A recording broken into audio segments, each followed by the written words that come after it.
o ke mau ka mai whae wane a Fiona. Mau hanga te moe loto whawhetai. Loto honga ia ki a Fiona. Tuku ke mau wau sia ai mahina whakaosi o e tau koeni. Ko mau amanaki atuai ki e whamanatua. Ai mea ofa fungane a Fiona na ke whoaki ke mani ho alo ko si sukalaisi. Ke hifo whelau lahu. Lava whakamore more e mau ngahi anga hala. O mau hanga fie atu ke tuku atu ai whawhetai pia mo e whakamaro. Tuhi koe kei tauhi ofa e a Fiona. Ki ho mau hau king tupo ono koe tui o tonga. Pare o ha mo e o fo. Mau whawhetai atu. Ikuo ke whakakato ai ngahi tu. Ke whiri ai kau whafofonga o e wharearea ho mau whonua. Pe kai koe a pe to e whiri mo e paremia. O mau whawhetai pe mo whamalo ke a Fiona. Neongo ku ongo e tukutuku i he ngahi loto whare o tatau ki he hou e ki he whonua. Kau maa fo ki whonua i ngahi whetu ke o mau hiai. Kau mau kei whakawhetai pe ke a Fiona. O koe ke kei whaki pe ha whainga maari e ka te mau tolu. Ke mau hok ai polo kalama ai netueka i kare wā kai university. Mo kei talaki pe ki e tonga kotoa pe. Koe konistu tone whakalaisi. Ai pure maa lunga ta. Ke mau hoko pe ko hakakai o mau ofa ki Fiona. Ke mau hoko ko hakakai o mau whenga ke tonga i whekau. Pea ke mau hoko ko hakakai o mau mo ui aki ho whinanga no. Pea ke a whemai ai ngai tāpua kiwa mo ngai mo. O whakapulu aki o mau whonua. Pea hoko ai a tonga. Ko e tonga monu ia. E tua mau Korea holau ie. Kau mai si isi wesa. Kau mahono whamiri. Tāpua kina kina tolu. Nau mau ha mui lelei. Tāpua kina ai ngā ue o kune whahi. Ke kei hoko atu pe a hono whakaongo ai ngahi polo kalama, ai ngahi kautaha, pe mai ngahi whamiri, ai whakafui tui, ai ngahi koro, ai ngahi ako. Pe mau koreha ke kei tāpui kina ho tamai o iki. Kau mai mua mo mau tolu, si tunga mātua. O ko mau whakakaunga tamaki i he netueka i kare wākai university. Ai ngahi proklama ko toi pe na maulea ki ai. Ko me aia o ko mau mo aki mo mau ngā we ki ai. Ke hoko ia ko mea kina aki ai whonua. Pea ke hoko ai a tonga. Ko ha tonga lele ange a pong. Kaola mai se mau ngahi whenga. Taria se mau lotu o mau hapai atu i e o whalahi ke a whio. Kua whao alo ko sisu kalaisi. Amen. Kore ke u whatuloga mo e ao niwe universi. Ai o tua ku punou ki ai a maman katoa. Ai o tua ku ne tarilotu magtau tolu. Ai o tua ku tuua e tau amanaki.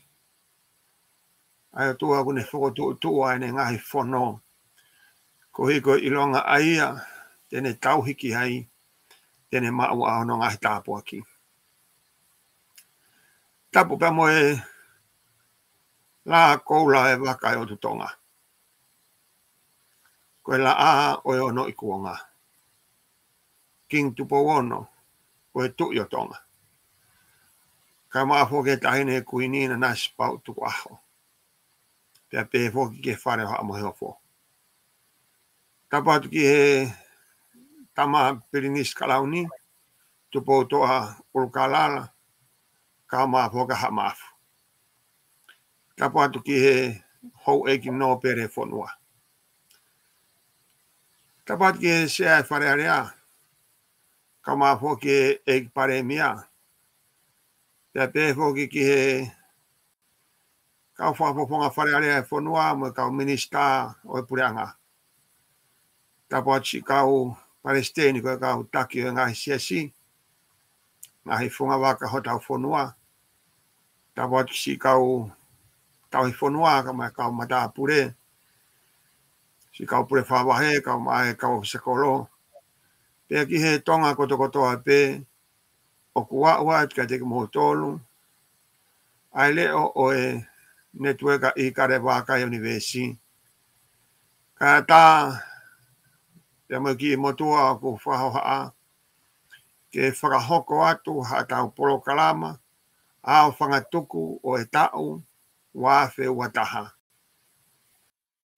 Tika ke whakakarakato ha polokalama o ko whi o atu ai whakamai au pito. Tau te whito pe ki a koe Sylvester Tonga ka maha whamiri pea mo e Vipon Media uhi ko e tokoni ai polokalama ai networka i kare waka universi talu pea me kamata anga ke a usia ai whakaosinga o e polokalama o e tau koeni o ku mahu fie ai ke whakamalo atu. Ki he tonga koto a pe o kuonga ka te mo tolu ai polokalamani o ku mahu whakamalo atu apito. I he kao mai mo ku mahu tolu neongo na e kamata ai polokalama ai networka i kare waka universi pa mo kau tangata ki nau Folawat ki tonga ke nau whafofong i he ngahi wāhenga ki he whiri wharearea. O whakotuu ai mea kotokotoa pe o tau wausia ai mo menit koe ni o lava ai whiri wharearea. Pea mau whakamaloat ka teki motolu, mo mau talamonuat ka teki motolu mo i he wharearea. O lava whoki ai whiri o e tau paremia ko e talamonuat ai networka i kare waka universi. Ki he paremia ku ke i he fohe, pea pefoki ki he paremia fo'ou, o ku talamono atu, wakawa Ameriku. Pea whamalo atu, pohiwa tu toa i he ngāwe lahi, hono whenga i ke langa hake ho tau whonua. Neongo pe ko tonga ko i ki i piri o te pe. Ka o tau tui ko tonga, ko e pureanga, ko e whonua, ko e kakai ma kehe ia i he mamani. Te neongo pe e tau si ka au ku whakakoloa ki tau tolu e o tua o mai maa ki tau tolu ha whahinga tui. O ku tau lawa o ngā we i ai tae malawa ke malawa. Pea o ku tau tae maari ai i he koloa o tau mao ko e mo ui ke tau kau i hono langa ho tau whonua mau talamonuat ka te motolo.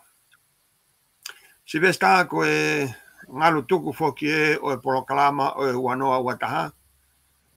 Ka kui kai ke mo i he motuani ke o atu ha popoaki ofa. Ki he kai ngā o no pere maafu. Ko e uhi, ko e ui, ko whai ki he ek no pere ane a fio. Pea na atau pore ai. Ko e taha i tangata ia i he ngā we i ho tau whonua. Tau te whito ki hono tokanga i kina. Ko e kere ho tau whonua. Pea ko tau salute kotoa pe mo whakaapa. Ki he pure ao niu ai tui o ngai tui. Ko ne ave ai taha hono ngahi whoha. Ek no pere maafu. Pea kau pongo i kotoa pe. He tonga kotoa pe. Ai ui kua whai. Pea tau whaapa. Mo one pea taka he whonua. Ko e aho e. Ko olunga ai tangata ki ene ngāwe. Pea tau tua merie. Ko e uhi, ko e polo e toi tuu. Ko whai e kalaisi. Ke ala malawa ai ki he tangata mo whewhine kotoa pehe mo uini. ke ia e amanaki ke mo ui hiri ai pekia. Sivesta ko e prokla o e fiafini o ko whaampe ka paute ke toko ni mai i ha whakatala noa whelawe i pia mo e whenga i mai o e tau whanau ke nau hao ki hea ko i he tau who'ou. O ku mahino whokieni ko whakaawa e he pureanga fisi a honau kau a whonua ke lava o whaiha wholau ki fisi. Ka o ku whatatau ki he whakamatala o ko mao pia mei tonga o ku pau ke whenga ai whanau ke nau wholau ki Nusila. Ko uhi o ku ikai ke iai ha waka mei tonga ki Nusila ki fisi, whamore more. Aia ko pau ke wholau ai whanau ki Nusila ke nau toki wholau mai me Nusila ke nau interview ki he ambastoa ki he nau visa i fisi. Kane o whokia ko e ngahi mea katoa ko ia ko pau pe ke tau whakakakato o whakatatau ki he tuutuuni ai lao whakafonua ai fonua. Ko ia ngaia ai tuu ai proklama ki he taimini Sivesta. Kua oeni ki he toko tahanima ko e emaili whakamui mai e he apiako. Ko e toko tahanima eni ko nau ostari ke nau hau o ako i he ki apiako. Aia ko e toko taha whaa ai o kunau whenga mai nau tolu ki he semesta ko i a kosi o e tau fo o wanoa woua. Aia ko e toko taha na e osi mau e ne sponsor ana ia, pia na e osi ave e ne I-20, ko e toko taha ko ia na e whitu utake mai api ako ke o kulawa ia ke hau o kamata i he semesta ko o Sanuari. Aia pe koe mahina katu. Porque taimini o kulodonga whenga i ka ke lawa folau ki Nusila, pia mau haane appointment ki fisi, ka lawa ke ne turi mai, ai fotu ai ako i he aho hongo fulu o Sanuari. Ko yo ngongo whakawhie fia whoki e Sivesta, ke tau polo kalama. Pia, oko whaampe ke lawa tu ai hingoa, ai ngahi hingoa ko ni Sivesta he tau polo kalama. Ai ko ngahi hingoa ko ni na au lawa pe ai ngahi hingoa ai ki mua. Ka te utoi lawat pe ai katoa koe o toko tahanima koe ni nai o mai he ate ako. Aia ko lupe maafu, koe reka ia a siweri mo paia maalafu me maufanga. Ko ahasi la akulu, koe reka ia alawinia, tafea, petani, eua, ko ahasi koe tangata ia mei pangai eua foki. Koe leka ko a fina la tu, koe ofe fina ia o e pisope i whaamotu ko niti la tu. Ko simaima na a wasla a, aia koe leka ia a na a wasla a, pia mei petani mo kolomaire. Mo tasi moa, ko e reka ia a kafo atu loloma, pia mo tupo moa me holonga wawau. Aia pia mo sese tupo moa me whahefa tonga tapu. Ko manu hufanga he lotu ahokovi, ko e pohaya o timina matafahi ahokovi, me ohonua eua, pia mo militoni ahokovi me inoa papua wau. Pia mo e reka ko mere poloniati ko e ofefine ia o mata tonga poloniati me fuamotu pia mo i tiri poloniati ko si i pekia a i tiri ko e tamaia a mere poloniati. O kia i foki pia mo e reka ko a amone wakalahi u whenga ke a amone ke umau ai hingo e o matua pia mo e kolo pia mo Henrietta Fonua pia mei solo pia mo tonga lereka ko e o pe fine te vita toko taha Fonua. Uiai foki pe moe leka komelaia hei muri. Pe mo Sela Emelio. Pe mo Sela Kaumatairi. Pe mo Tiana Tue Fiafi. Olive Fahamokioa. Mo Kristi Salosi. Koto tahani maia oku os o mai e apiako ki au e ngahi hingoa ko ia. Pea oku ia mo e whaahinga ia ko osi kamata prosesi i he apiako a e nao ngahi application ni. Pea na aku osi whokotu atu i he eku page Facebook a ai aku kawaya a Christina La Salosi. Koe oko apua si vesta koe ngahi application ni koe oko ilo oko proses mai he taimini.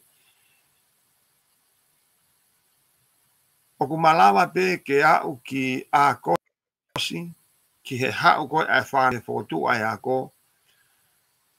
Oko osi lawa pe au osi o loto atu malawa pe ke toko te au e whanau. Tena hau ke hu koe koe e ai a koe i a kosi. Ko hifo koe ta programa whaka osieni pe a ko loto pe ke toi hanga pe o riwaini. Ai ngahi whaka matala pe ne osi whai pe ki mua. Ko hipe ko e kakai pa mei tonga. Tau te whito pe ki he kakai o nau nofo i Amerikani.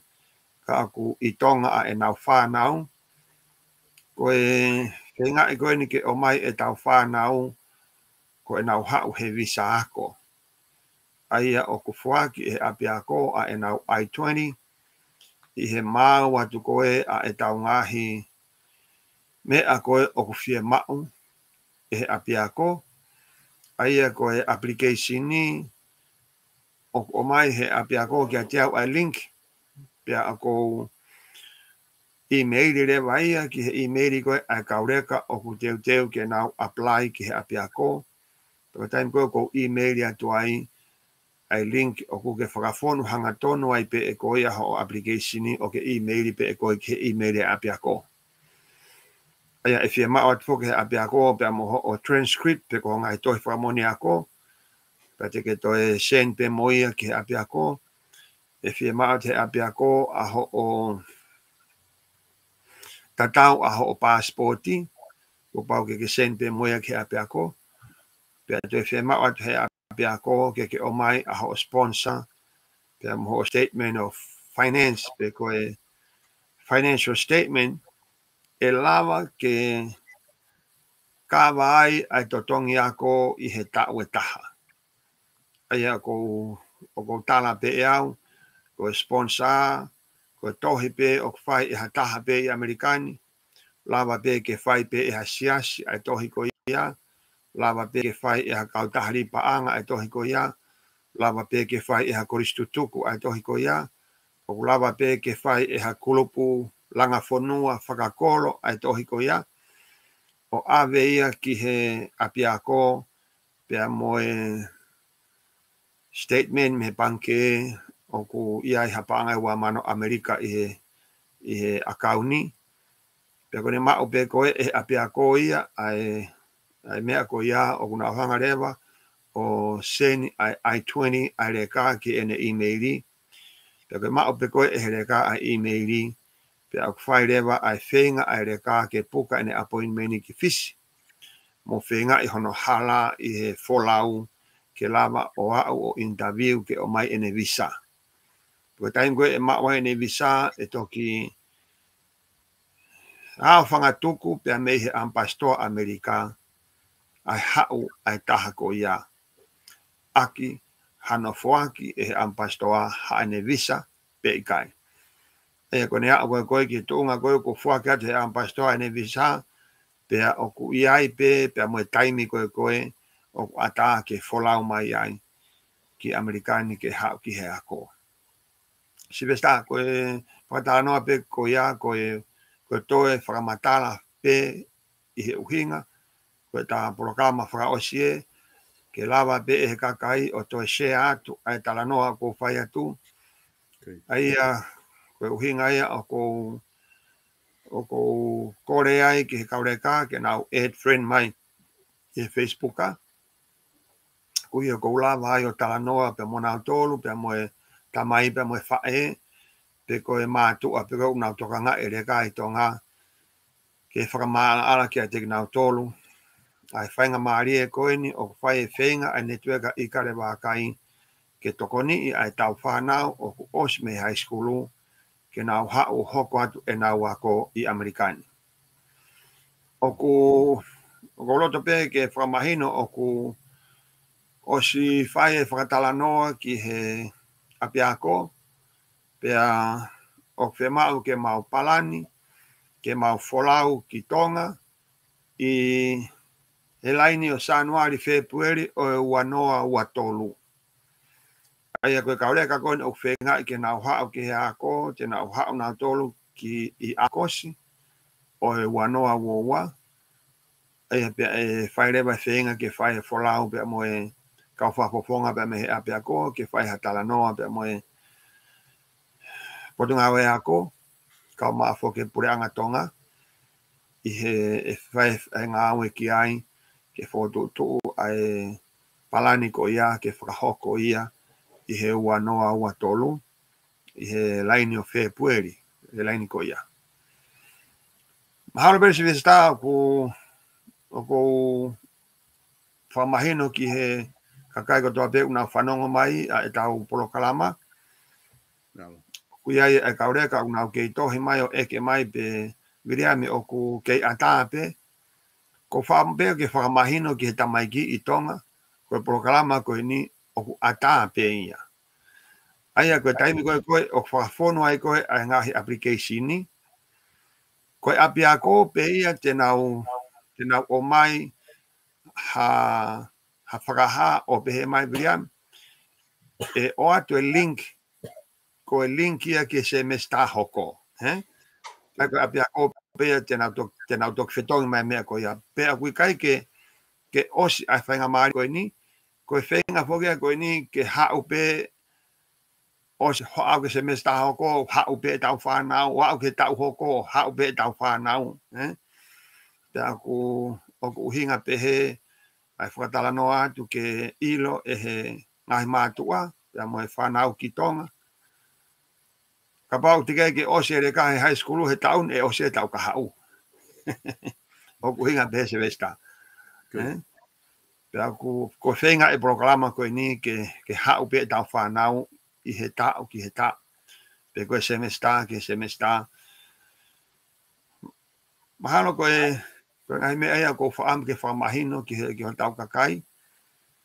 Ka pau semesta ke whanonga mai o ku iai hamea o whemau ke toi whakamahino ato o ko fia pe ke talanoa atu ki ai. Ka koe proklama koe ane tueka i kare wakai universi i he taimini o ku nofo pe i he whakakaukau. Ko e whenga i ke tokoni a e tau whanau ke nau hao o ako i Amerikani. Pea ko e proklama ia o ko whakakaunga tāma ki ai ke tokoni ki he tau whanau pea moha tau whonua. Siwesta a hau whehui?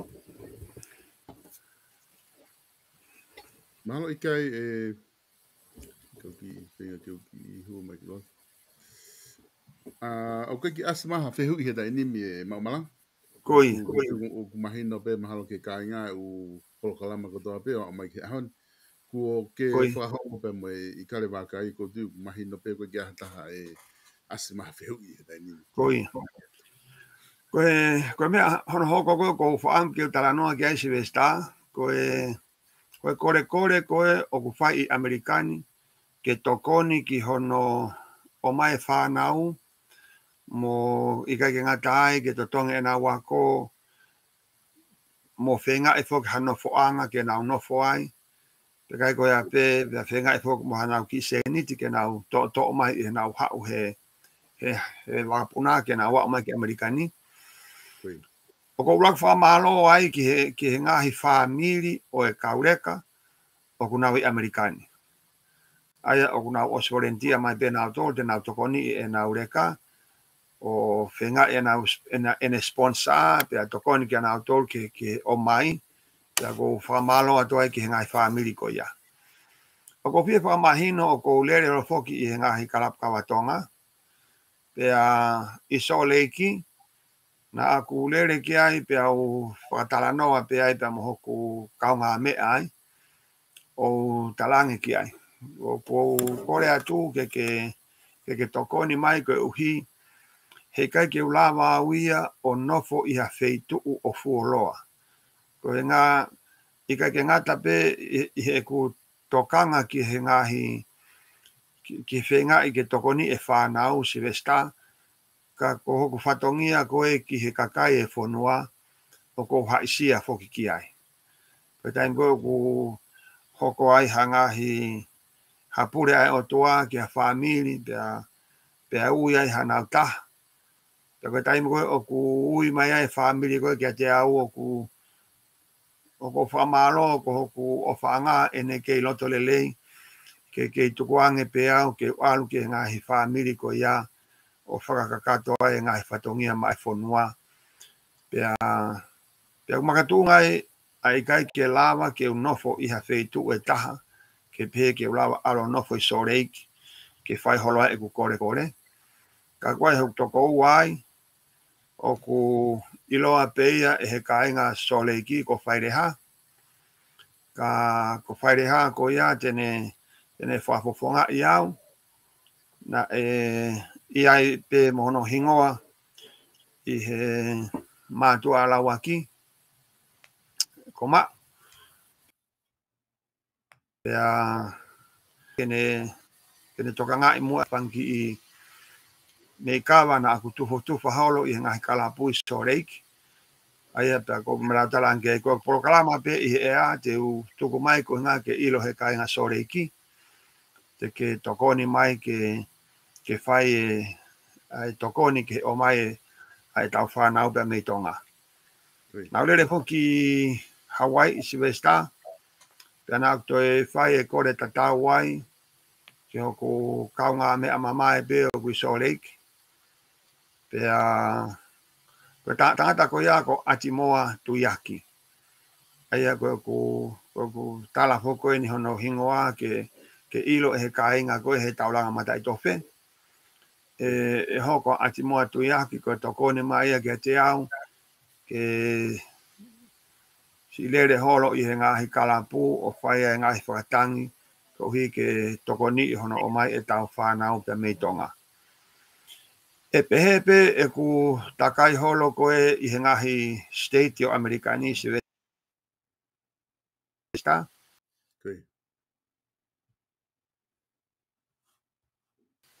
E kai ke ngata pe i whatangi ki he ngahi ati e iai pe ngahi hingoa e toki o atu he ea i he tau fo ou ha kua o atu mo ngahi state ka koe kore atu o fu mahu apito ke mo tokoni mai i hano sponsor o e ta whanau kai koe a pe na ku kore folo a pe ka pau ku lava o ofa mai pe ki tolai te au pea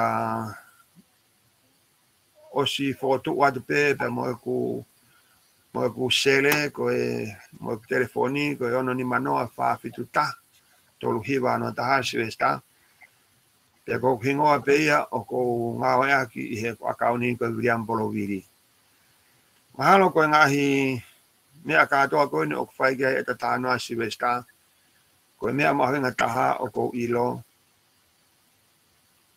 ko ngao e fataha ai kakai tonga no fo muri i kai ke ngata pe ia mautolo kone o mau Amerikani ka ki mautolo kone o ko mau inusila pe ki mautolo kone o mau Australia ka ma ho ka Japani pe mo ngai fonua Europe ko e tau kita te ehi pe ki senitsi si e hange ko e lau ko ai himi a moritoni ko e tuluta tana ke ngahi tuluta e fonua e pu pea ko ngahi pu e hoko pe ko moana pea e whango tai e fonua o ko whakakau ta tau moia, o ko whenga e ke o mai a ke tau whanau, ko ki tak tola te au, i he mahina, ko ki seni ti si ia, ki tau tolo kone u tau nofo muri, i he taimi i he mahina ko te tau lawa ai, te tau whake ki tola te au ko ia, tene lava o mai, ai whanau wa ko pe me tonga, i he tau, ki he tau. Se vesta ko tui ko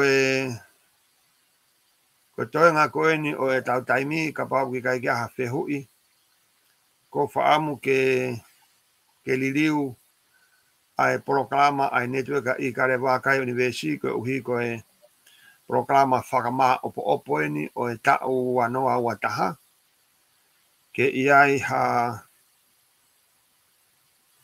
ha pōpoaki ma e tonga kotoa pē, ko uhi i kai ke ngata pē i he tau ngā aue i he mo ui ko eni, ka te tau teu foki ki he mo ui ka hoko mai. Se staka pau ki kai ke iai ha whehui ko roto pē ke tautou o atu pē whainga maarie, ko hinga na kua ha whehui ko hika tau program for osi.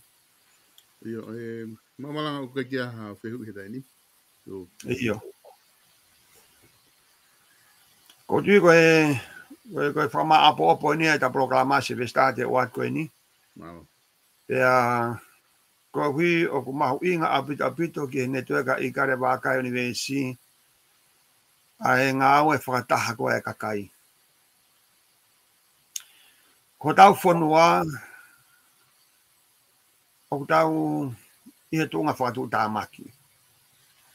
Neongo ko hono pure i, pa mono ngā ue i, o ku tau tuku atu ki he au whinima o e paremia, pa mo ne kau minista, pa mo e sea e wharearea, pa mo e kau whafofonga wharearea. Ka aku tui ai netueka i kare wakai universi, ko taimi koe te tau whai ai liliu whafo i tui, o tau hanga ki he otua. Aia o ku uhinga ia, o ku kai ke ngata pē i he tau whenga ke tau wako ene whorofora whakaaho, i kai ke ngata pē i he tau whenga ke tau lotu pongi mo lotu pa tau toki mo he. I kai ke ngata pē i he tau whenga ke tau sio pē te tau lawa tokoni ki hataha, he ahoni.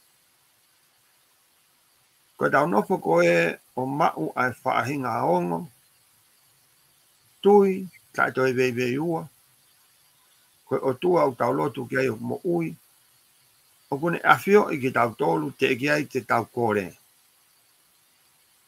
Ka kune hanga whaaki mai a ene ngahi whekau, pe kone ngahi whono, pe kone ngahi whoropola, ko tau whakatu maari e anga, ko tau whakawhie maari e anga. Ko ia i he tau tokanga koe o tauhi a ngahi whoropola ko ia mo tau ngā ue whatatau ki he whoropola, o ku tau mauai a ngahi tāpua ko e mo uini. Ko whaambeke whaamahino, he nā gurea tu o lahi pē talo e kamata e poro kalamani. Koe ngā ue koe ni o ku ikai ko hanga ue nia a vriam polo viri pe ko malanga. O ku ikai ko hanga ue nia a matei talo mahu inga, pe ko te vita ngalo a whe toafa. O ku ikai ko hanga ue nia a sione eri, pe ko heneri mahu inga. O ku ikai ko hanga ue nia a bishop sione fotu. Pe koe kakai o kunau pou ki he netueka i kare wakai universi. O ku ikai. Koe ngā ue nia ai otua. Koe a kou whaam ki whakamahino. Koe uhi koe taimi koe o ku tau whai ai ha ngā ue ofa ki ha taha ki he. O ku tau whai tau tore ngā ue ko ia ki he otua.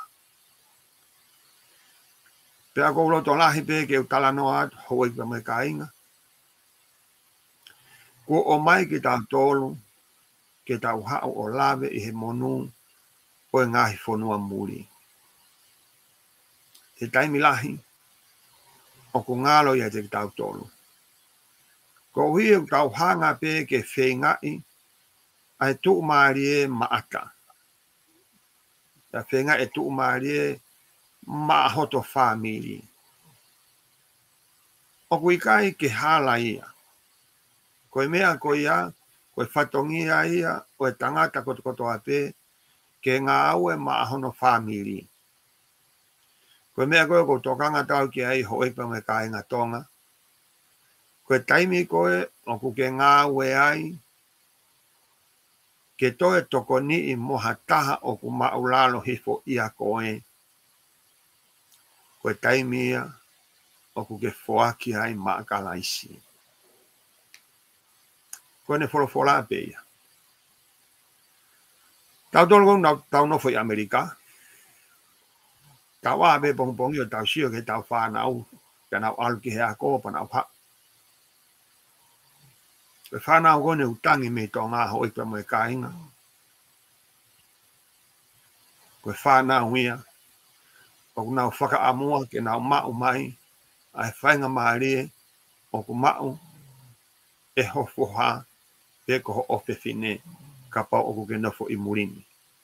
O ta tau be poko Amerikani. Pe ko Australia. Pe ko New Zealand. Aia koe whakatala noa koe o ko whai atu. O ko whaampe ke o ngoi e tonga koto ape. Hei kai ke more noa. Aho o whoaki. I he taimi koe o ku ke whoaki ai. Ke toko ni i hareka. Ke hao me tonga. Ko whamange mai na e lava ke hiki te pii ai taimi koe o ko tala noa he pa moe whanau ki tonga. Ko whamange mai na e lava ke whanongo ki ai. Ka ko tui o ku malawa pe ke ausia. He ko ki tau tolu ko toa koe ni na tau hao pe me tonga. Ko awia na hao au me he takere o e masiwa. E ngai tāpua ki koe o ko mao he whonua ni. O koe matai koloa o ko nofo mo ia. O koe matai koloa ko ia hei kai pe more ia te au. Koe matai koloa o e manatu. I he manatu i koe hok tupuanga. I he manatu i koe e whaingata ia he uke ia ko. E manatu i koe e whakamuange peheange mai na lawa ke hoko ate kua ko ke whonua muri. O ke kai ke mere mo ia te au. Pe ko tui o kua konta tau pe ni ia ki a koe. O ku ke whanongo mai. He ko tui nei kai ke hatahi ai tonga. E futu maari e ange. O ko ilo pe a kue pe kakaina nau hao pe nau tōluia. Mi ho nau ngahi loto whare. Na nau tu maari e pe nau tōlu. Hao pe nau tōluia hanga tonu ke university. No whe ngahi wharea ko university. E nai tu maari e pe ho nau api. Ka koe toko lahi taha o ki tau tōlu. Na tau tupu hake he loto whare masiwa. Pea kou tala noa atu koe uhi. Koe whanau koe ni. O uhinga ai kai ke whiriwhiri e he netueka i kare wākai. Pe ko hai e hau ko hai e nofo. O uhinga ai whainga maari e koe ni ki hataha pe. O whainga ke hau. Koe uhi he koe tāpuaki o whaaki e o toa maa ki tau tolu o ku whainga. O ku ne whaaki ta taupe. Ki he tangata pe koe whewhine. Ko mea ko whaamu ke ongo atu ki he tonga koto ape. Ai tāpuaki koe e whaaki e o toa maau. Pea moho whanau. Pea moho hako. Iho o toko nii. Ai whanau koe ni. Oki kai ke tau mahene ki tau tō mo nau tōlu. Whanau ko tau tō whelo aki pe. Ko taim koe ko mai ai ho toko ni hala tata ke ilo pe ko hai reka. Ke talaka koe ko hai reka. Ko reka koe ku ke tokoni ke o mai. Ko taha ia ngahi foha tamai he wani. Ko taha ia ngahi o fefine tamai he wani. Pea ko koe ku ke tokoni ka nau tolu. Ko tang pute na mao ai whenga mari ke na o ako he ni. Oi ai monu te nau tofanga. Ke na hao o ma. Ai merie o e whonua koe ni o ku tawhi ai. Ai hua kau mo hua hone. Pena hao ma e whainga maari ke na wako. E apiako, o ki kai ke na usio he tohi ke whakatātā o e mea ngā ue ko ia. Ka na hao wala hona huni mā ke mea ngā ue ko ia. Na hao ke apiako, o ki kai ke na kai ke whakamatalai. Ai ngā hi mea koe koe oku lawa o sio moala ki ai. Ai oku mau i Amerikani. Ko tau kakai, ko kakai, tau mau e mea fuaki o e atamai ia. Oku ilonga ia i he tau ngāwe i Amerikani.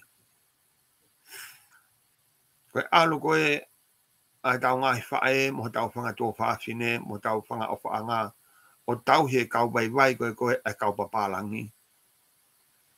Oku nau alu nau tōlu mo e mea fuaki ai o tuana e fuaki pe mai tonga. Nau alu mo e loto o ku whonu he ofa. Paka nau toka ngā i koe vai. Tālo e tupu e vai te kai ne ongo i e haongo pehe.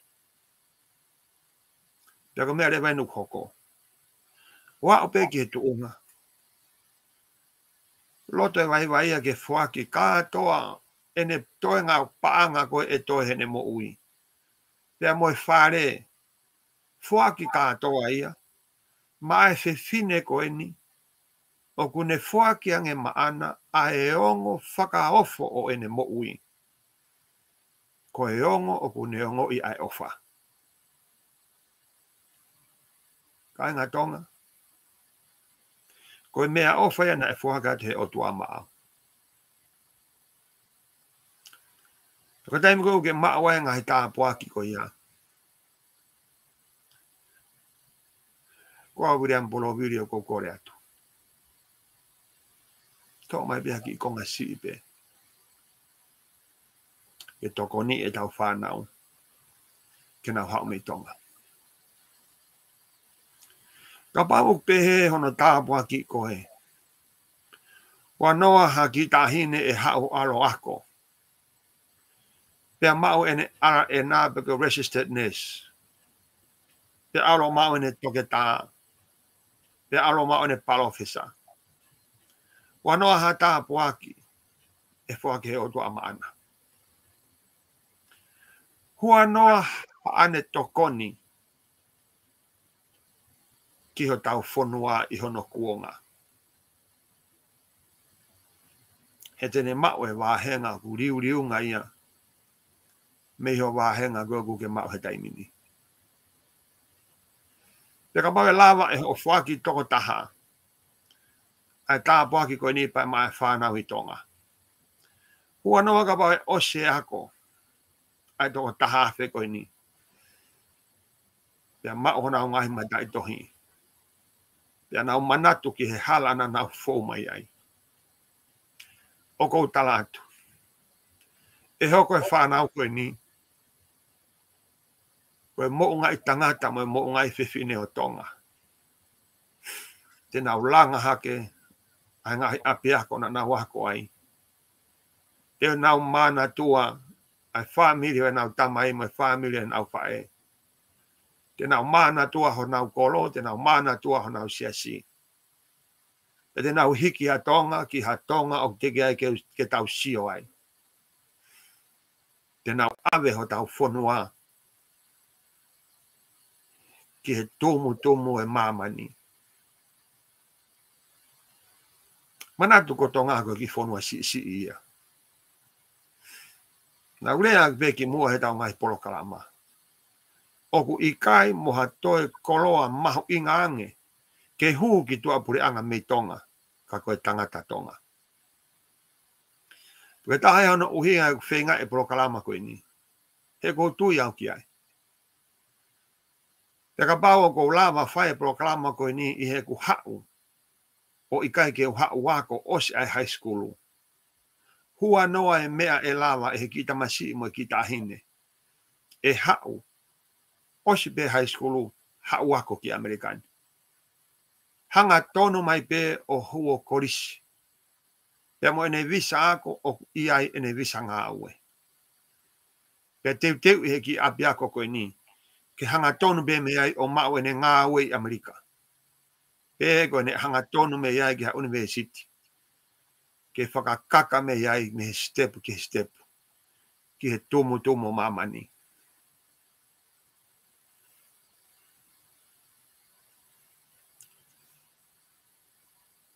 O ko wha more atu. Ko hi o ko lawe o ko ngahi aho si i pe me heni. Tau whakamana tua e Christmasi. Pāhia ki tau toltonga.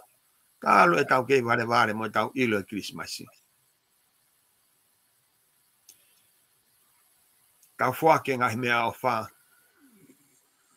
Ma tau maheni mo tau family.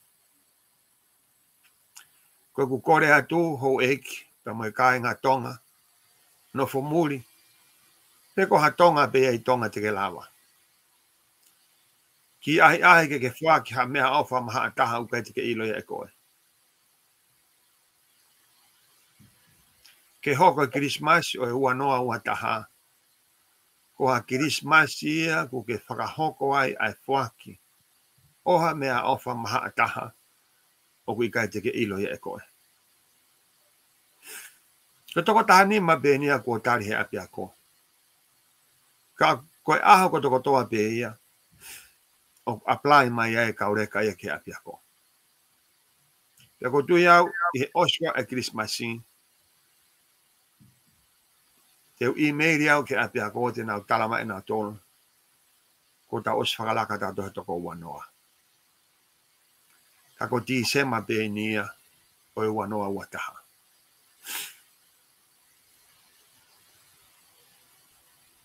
Pea totongi ako koe ai toko taha. Whakataha pa mo ne textbooka. Pea mo ene health insurance. Pea mo ene insiwa mo ui. O whalala he taha mano. Ki he tau e taha. Te ka pau koe tauni o toko wanoa. Pa ke riunga wanoa e taha mano. Te kia ke lau ki ai. Aine whakamore.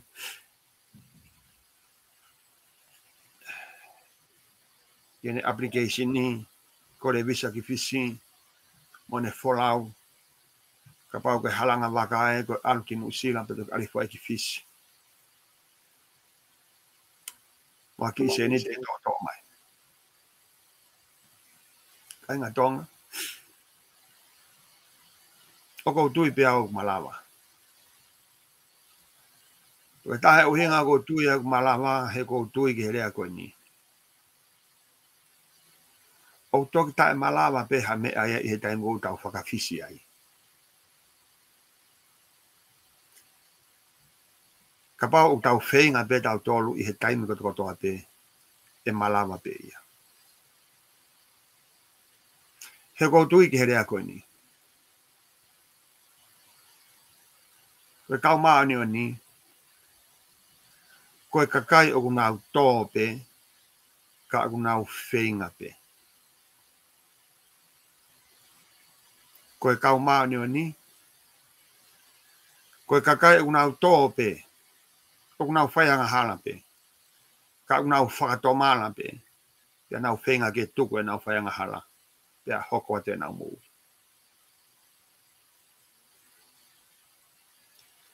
Iyo. Oko ilo pau. Koe ngā aue o tau whai ke o mai tau whanau pe mei tonga ke a koe Amerikani.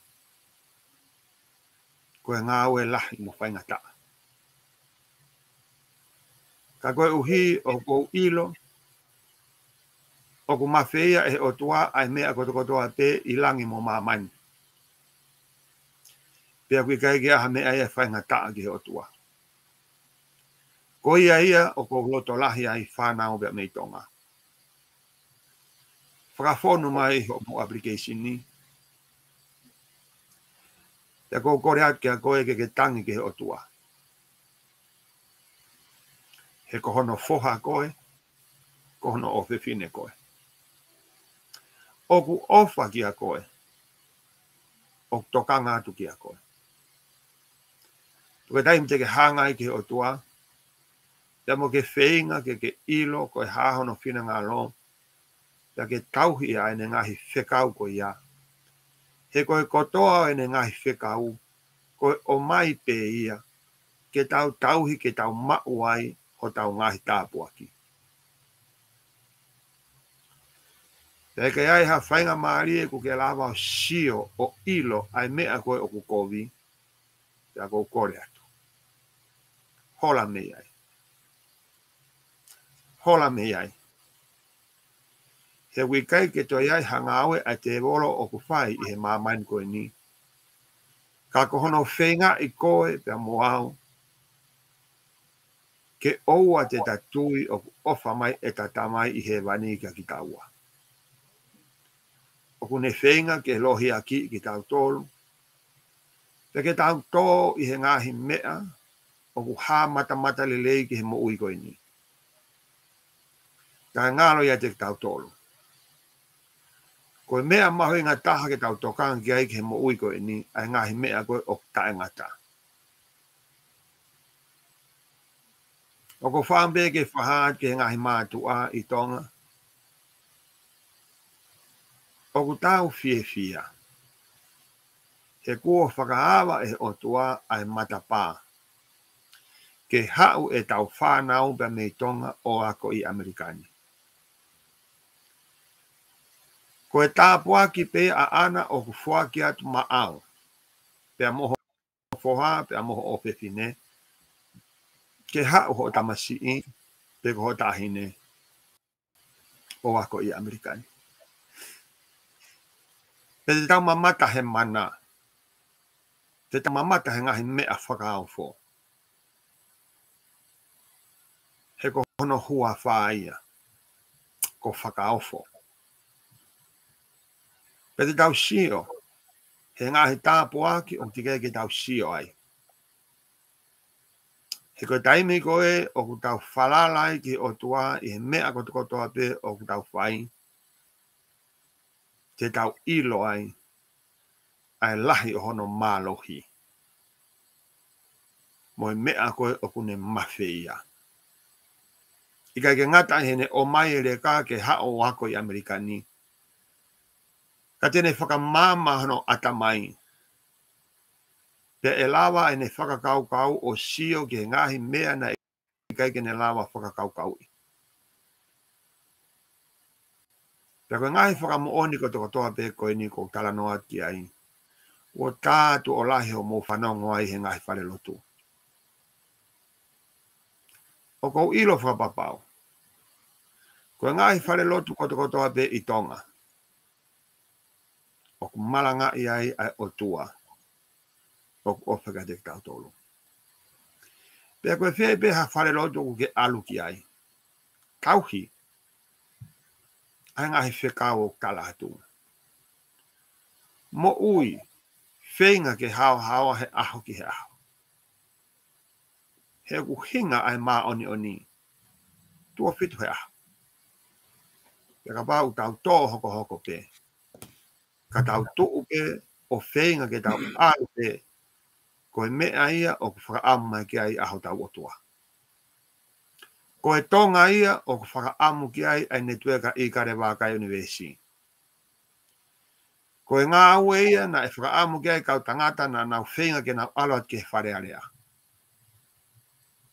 Ke tala, ke pare mia o e whonua, pau me kau minista o e ngahi potu ngā aue. Iyo, na e whuaki atu e o toa ai poto ki ho atamai. Ka taimi ko ke ngā we ai ho tau whanua. Toi tangi pe ki o tua ko na ne whaki a te poto. Ke ne whakamama mai e ngahi whakakau. O whakotu ma ai poto ngā we. Te tangi ki ai. Ka tene toki hanga whaka ari. A hono hua wha ko whakaofo ne whare. Pea e maanu ho tau whanua. Pede tau a ewa. He tonga monu ia. Pea te tau toi whoki pe o pore. He o tua mo tonga ko tofia. Kai ngā tonga. Koilo bena e whainga taa ai ua noa ua taha. Na tau tofanga he COVID-19. More ai ho tau ngahi ofa anga me he mo uini. Tō tau wai e toko lahi. Whainga taa ia e tau businessi. Whakawhetai anga o e momenit koe ni. O tau ke i heni pe. Pea koe o tua koe o anea whi, koe o tua peo e ahoni, koe o tua peo e a pongpongi. Neongo a e a whaa. Pea moe pea wawa, pea ua ai whanonga anga. Koe o tua. Oku heka he a whaa. Pea hala he pea u. Koe o tua kou tala noa ki ai. Ko ofa hono hua wha.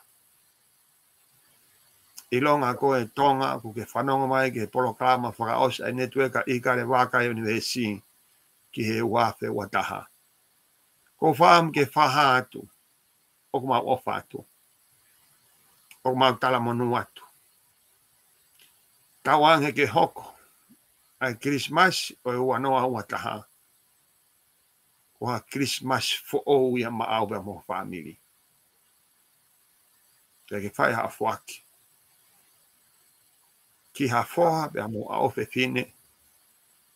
Na e whanau ia e ha whae kehe. Pea na e tamai ia ki ha tangata kehe. Kaku ke mau e ofa ki ai.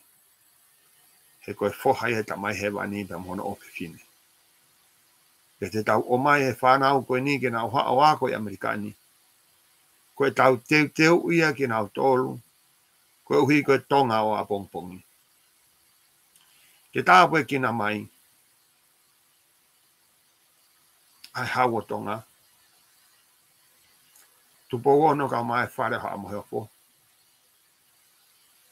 Ka wange ke riringi a ngai tāpu aki. He talone o tonga.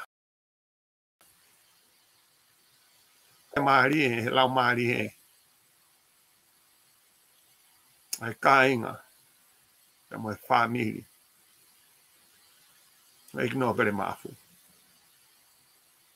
Ke tau fie maari e pe. He koe o tu aini. O kune whakafoki. A hono foha. Ke foki an ki api. E ki hoi ki no pere whanua mau tala monu atu. Kawanga ke oua na amore. A eki no pere maafu. Pea more ai. Pea moe no pere koe ofa. Ki he kakai e whanua. Kai hoko e kau no pere koe toa pe. Koe no pere ofa ki he kakai e whanua. Tala monu atu. Ki pare mea. Pea moe kau minista. Tāpe ki na ki mōtoro ki ngā aue ko. Fuesia ko uhi koe whanua. Skau Palestine me kau whai whikau e ngai sia si kumau o. Mau whamalo atu e lotu. Mau whamalo atu he tangi mo lilingi ho mo ngahe loi mata. Ko i ke fui aki. Ke tupu ai e monu ia he whanua ko tonga. Ki he tau e koto ape. Mo whiwhine ngā e koto ape. Ki he tonga koto ape. O au sia tau whanau. Tawanga ke tāpe kina ki mō tōru ki mō mak. A whai tau Christmas whiwhia. Pea hoko e whaka o sta una, pea mo e tau fo una. Ko tau monu ia. Ma ai tonga ko toa pe. O mau ofalahi atu. Lewe malangka tawat.